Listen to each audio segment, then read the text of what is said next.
This session is part of the Indie Author Fringe Conference, a 3 times a year author conference fringed to the major publishing fairs London Book Fair, Book Expo America and Frankfurt Book Fair. The Indie Author Fringe is run under the stewardship of the Alliance of Independent Authors, is organised by writers for writers and is free to attend. Let's see who's sharing self-publishing insights in this session.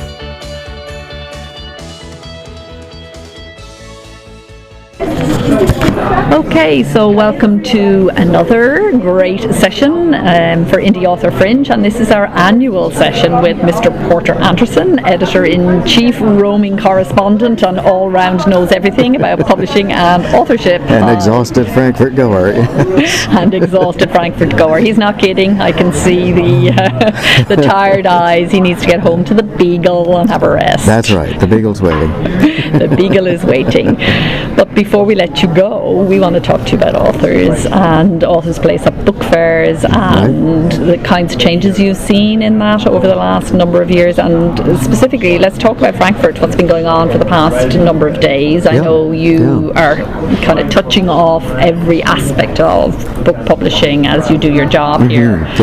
But specifically, what are you seeing with authors right now? Well, to the degree, this is pretty much what we would expect at a trade show, which is named trade show because it's primarily for the trade. The main presence of authors here in Frankfurt, as in LBF and as in Book Expo in the United States, as at Beijing, is the authors who are being brought in by publishers to introduce to other publishers, to introduce to agents, particularly to sell those rights to agents, and to introduce to buyers. There are a lot of buyers here, of course, for stores, for chains. So that is the primary presence that you find with authors. But Frankfurt has a history of providing a day of training in the German language for people who are interested in self-publishing, and that's been very successful over the years. I'm going to have to put a guess to this because I don't have an actual figure, but I'm thinking 5 to 6 years is how long we've had that program. It happens rather independently of us English speakers, and so I don't see it in operation, but it is heavily subscribed. It gets a good turnout, and like London Book Fair, Frankfurt Book Fair makes it possible for an author to spend a flat fee, just a one-time door fee, which I think is quite reasonable, probably within the 20 to 30 euro range, and then they're here for the day, and so they're able to go to this event and to see the other things they'd like to, any of the stands, any of the events that are open to a regular ticket holder. Authors are very well used in Frankfurt, I've noticed, in panel work, in speaking occasions. We had a wonderful panel with Turkish authors talking about the horrors that they're going through right now and the oppression of the Erdogan regime. And yesterday was just panel after panel here at the Business Club where we're sitting now in Hall 4. Wonderfully explicit and well-spoken, candid comments from authors in many parts of the world about what they're facing in terms of freedom of expression, which is a big theme for us this year. It's a very political Frankfurt, as you might guess. In terms of self-publishing in English language programs, we haven't been as successful. There are 2 reasons for that, though. One is because the trade show, of course, like all trade shows, is not set up to do that originally. This is a new factor to our administration, and they're trying very hard to make sure they serve everyone they can, but it is not the priority. At a trade show, you're there mainly for the publishers, and so this has never been the central focus. Also, though, while we did, I should say, in the past history is for the last 3 years, I think we've done a full day on the Saturday of programming for self-publishers and had a good turnout. Usually no fewer than 50 people would be here. This year we did a Friday afternoon, which I like better because it's a little more compact, and it gives the authors the rest of the day to look at the fair itself and understand the industry working together as it does, which is incredibly layered and complex, but fascinating to see. So, and thank you again, Orna, for coming in, and I think you've been with me on every single one of these. It's terrific. We have such a great history together here. The Alliance has been wonderful in partnering with us on these. What I would like to see, of course, is more emphasis, but the second reason I was going to say that this is hard is after the fact that it is a trade show and that's not the priority, the second reason is the authors aren't here. This is a show that opens and it plays all week long until the final Saturday and Sunday. It plays to other publishers and to people in the publishing industry, and so there just isn't a lot of footfall going back and forth from authors. except the authors who are brought in by their publishers themselves. So we've never had the success we'd like to have in drawing people because they weren't here. So we're having to think as creatively as possible, and I'm hoping we're coming up with some good ideas of things we might be able to do next year to increase the value to an author who might like to come. So that we can then offer programming like we do, which is pretty good, thanks to you and some of our other sponsored folks who come in, to a bigger group, because I see it here every time we're here. And these folks are coming in from many, many mother tongues, but they're sitting for an English program, which is a good sign. Good questions. I thought it was a rather advanced group today, so I was pleased. Every year it seems to be a better and better group and more informed, and every year there seems to be more people in the group that have published at least one book, and at least half of them have multiply published today. I was shocked when I asked for a raise of hands, and yeah, they were really out there. It's changing, I think, you know, I think more and more authors, and I'd be delighted to work with you in terms of thinking about how we can expand the author presence here and at all the trade fair shows, because our way of thinking about it is that authors are part of the trade now, in that we're selling books. That's right. We're selling books to readers. That's right. And we are part of the ecosystem, and wherever books are sold, we kind of want our members to be there. So, and I think there are ways that we can increase that author footfall, and we can make it more relevant to authors. I know a few years ago there was great excitement, and all the services came, you know, all the self-publishing services came, and there were high hopes, and maybe too much was expected from that first outing. Probably so. You remember? I remember one year we had a Kobo stall about the size of a house. It was just gigantic.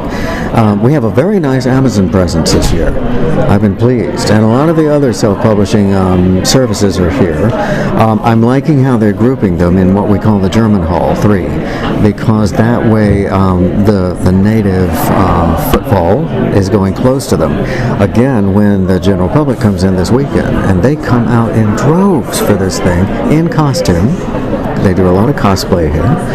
They'll be walking right into it, which is great. So I was glad, in fact, we moved our stage this year, and this afternoon we were sitting in that hall, right adjacent to everything. Yeah. It's great to be in that hall. For those who have never been here, and that will be a lot of the authors who are listening to us today, can you explain, you're talking about Hall 3, Hall 5, just explain the sheer size we should explain that, you're right, Frankfurt. thanks for that. Frankfurt is actually a 12-building Messe, as it's called. Now, that doesn't mean mess. It looks like Frankfurter Book Mess, but it actually means fairground. And so the fairground itself, the Messe, is 12 buildings.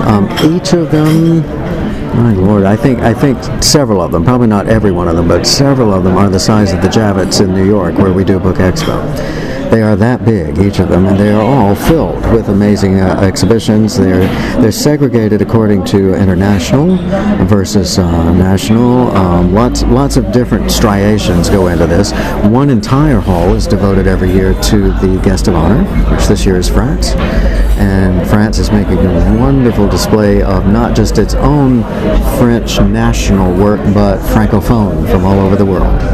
We are learning multiculturalism, by God. If it kills us, we're learning it. And it's great. It's just fantastic. They're bringing us French authors, French writing authors, who are from all over the world. The Algerians are here, the Cameroonians are here. It's great. But that's a hall in itself, and it's called a pavilion, which sounds rather small and gazebo-ish, but it's not. It's gigantic. It's like 6 floors. So this is a huge complex. You walk around an agora. The center is called our agora, as if we were in Athens. And it's just a terrific place to be, but it is big, complex, often confusing. So the more we can build interest and value, I think, for authors, the more we'll want to streamline their ability to find things too, because we all had a little bit of trouble finding ourselves today in Hall 3, but we managed. This is not uncommon here either. I think that while we're talking about this too, we should also mention the other 2 major fairs that our listeners are probably most accustomed to, the London Book Fair and the New York Book Expo, as it's called. It used to be Book Expo America. Now they've shortened themselves to just Book Expo. One going up, one going down. Jax Thomas at London Book Fair, I just cannot say enough. She has really been the leader in this, and taught the rest of the fairs to start paying attention to the needs of authors. Way back when we called it it wasn't even Author Lounge, it was Author Hubs, Author something. We've had lots of names. Author Central. It might have been Author Central, yeah.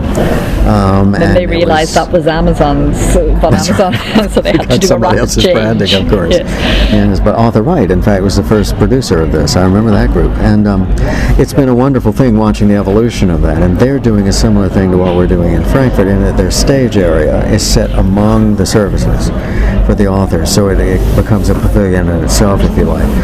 And it's something localized. And I've been very pleased and appreciative of how well London's leading the way in this. Book Expo, to my embarrassment as an American, has only gone down. We had a huge push about 5 years ago, which you helped us again with, when we called it Author Hub, and we were going to the moon, and we had everybody great with us, and all of our best people from Jacinda Wilder to Hugh and everybody with us, and it was a great kickoff, but the company there is very, very married to making it pay, and they could not get the kind of money they felt they needed to get to invest as much floor space as they have. So they have, over the years, constantly cut it back, and not always because they wanted to. These are not bad people, but they are really driven by their corporate policy to make sure that every penny is turned. Finally, they've let go of their conference, which was there for indies. That was the one called You Publish You. It went for many years. One of the things happening in New York, though, has to do with the fact that I don't think authors were traveling into the city as much. And over the years, I think they probably tapped out a lot of the Tri-City area, as we call it. You know, that whole area right around Manhattan can only produce so many people, even on a yearly basis. And I think that probably it had just run its course. But it's unfortunate. And I think Book Expo has lost its way a little bit in terms of authors at this point. None of us were happy even with Chicago last year, or the return this year to New York. The great thing they are doing is bringing in the general public on their book con on the weekends, much as Germany does here. They are just flocking to that. So that's a good sign if we can get some authors into it. So we're in a transitional phase with New York down, London up, and Frankfurt in the middle. And I'm hoping that we can get more happening in Frankfurt. I'd love it if we can manage to program some more in next year, and we will be working on it, I'm sure, with your help again as always, because you're so good to always be with us. It is a singular thing where we can turn to many author services, but there's only one ally to turn to. Oh, you old flatterer. Well, it's quite true, though. You know, it's really the case that this organization has taken the lead and held the lead, and with a lot of work from a lot of people, including yourself. Well, so, yeah. we have a fantastic team, and we have a fantastic group of advisors, and we have a fabulous cohort of authors. And you really have. They are very, very interested in selling their rights, and of course Frankfurt is the big, well, London is huge for rights, but Frankfurt, obviously, in terms of translation and international sort of focus, it's out on its own. Any space here? I know IPR license now is very we're very proud of them. Frankfurt, they and they do part fantastic work, and they have always been very open to authors, and a number of authors have sold rights through the platform. But it's not. There's the challenge, isn't there, that rights buyers are coming down with material. They already have so much stuff coming towards them. It's not very likely they're going to wander onto an electronic database in search of some authors. That's the thing. I often compare it to a really good job search area, you know, like a Job Bank or Monster, some of those that we have in the States, and I guess all over the world. They're just huge, and yet they function only if the employer gets onto one of those sites and looks for an employee for a job opening. And the rights hubs are the same way. If a publisher is out there saying, hey, let me look and see what's out there, maybe coming from the self-publishing division, that's great. They may find something good. But I'm not sure they're there yet in their minds. I don't know that the publishers have learned to look. So I think we're probably in a situation, again, of transition. I don't see IPR stepping back from that. We're very proud of them, and they put in some really good things for publishers, which is good news for us, just because it's bringing more publishers onto the platform. They have a wonderful instant rights program that automates rights for something like back lists of pieces that you don't really want to spend time with your staff on selling your rights. That can be beautifully automated, even spitting out a contract. It's just amazing what that system can do. And that's exciting, because that will bring more and more publishers in, who then maybe will finally get enough mental space. You know, well, why don't we look at these self-publishers here too? You know, they're right here on the same site. So I think there's a future there. there. But again, we're pitching ahead with it and hoping it develops. So we have to see that come. At the moment, there is no easy way for an independent author to sell rights at one of these book fairs, because the controls are very strict on which people can buy a seat in the right center and then who can come in to see them at the right center. The meetings are made by agents, licensed agents who are bought in and certified to have a table, and then those agents are making the certified invitations to those who will come and pitch them for rights, so or be pitched for rights. So it's a fascinating process, but a closed process at this point. So I think what we'll be looking for are chances to develop something different that might be more friendly to self-publishers, and I hope we can do it. Yep, you and I are going to have a little chat about that and see what we can make happen. A little chat. Finally then, just to touch on Hot Sheet, every 2 weeks you bring the great news. Oh, I hope you're not going to ask me anything about great news. My mind is empty. Your mind is empty. Here I am at the center of world publishing. I don't have a thought in my head. I can't remember. I just wanted to ask, was there any outstanding story of the last 6 months or so that you feel authors need to be thinking about? Is there a change, or have we settled? I get a sense of, when you and I started out 5 or 6 years ago, literally every month it seemed like things had just morphed. It was amazing. I know. Yeah. It was too much. It was like life in Trumpian America. I didn't say that. Twist and turn and whiplash at every corner. Every day a horror. Yeah. No, it has stabilized somewhat. There was an interesting thing about self-publishing earlier this week. Carolyn Reedy, the global CEO of Simon & Schuster, our one-woman CEO of the Big Five, and we're very proud of that. And she was here for our CEO talk and was interviewed by some of the journalists in the group, and she was asked about self-publishing and how she felt about it, and it gave us a wonderful contrast between her and our French publisher who was with her, Guillaume Devereux, from Michel Albin, sorry. It was a fascinating comment, because she said that in her mind self-publishing is huge and has had an impact, a big one, taking readers away to some degree from the trade, in a sense consolidating romance work in particular in the hands of the independent community, which was fascinating. And she said the greatest thing, she said, you know what it does for us trade publishers? It makes us be good, because we have to demonstrate why they should come to us. So it puts us on our best game, and this is a good thing. That was nice to hear. It was fascinating to hear Guillaume talk, though, because in France, of course, self-publishing is minimal, and he said it is absolutely the opposite of what we do. We are the gatekeepers. We curate the work. We decide what we want. We reject a great many manuscripts. And he said this with great pleasure, because to him, this is the token of his currency. This is what makes him good. And he said, we work so hard and we push them out as into our marketing with great passion, because we believe in them. So the idea of a system in which every manuscript can be published is, he didn't use this word, but what he meant was anathema to us. So it was fascinating to see a very advanced culture, probably the most advanced culture, speaking from the trade publisher's viewpoint about self-publishing, and one of the nascent cultures, which is one of the greatest cultures for literature, but one of the very earliest in terms of self-publishing and independent publishing. It was quite an interesting contrast. Fascinating to hear. So do you think, final question, do you think we're actually just moving now in parallel lines, trade and self-publishing? Is there enough crossover? Is there enough dialogue? Or does there need to be? Is it just fine? Well, I think we are moving in parallel, and one of the reasons that that's happening, something I will be writing about in Hot Sheet, is the cutback, as I'm calling it. Simon & Schuster UK, I don't know why everything I'm mentioning today is S&S, but I guess it's their lucky day, but Simon & Schuster UK, that's Ian Chapman is their lead there, has announced that they're doing 100 fewer books this year, which to me is very important. It's the first time we've heard one of the majors say, we actually have to stop just churning out books. We have to market better, we have to focus better.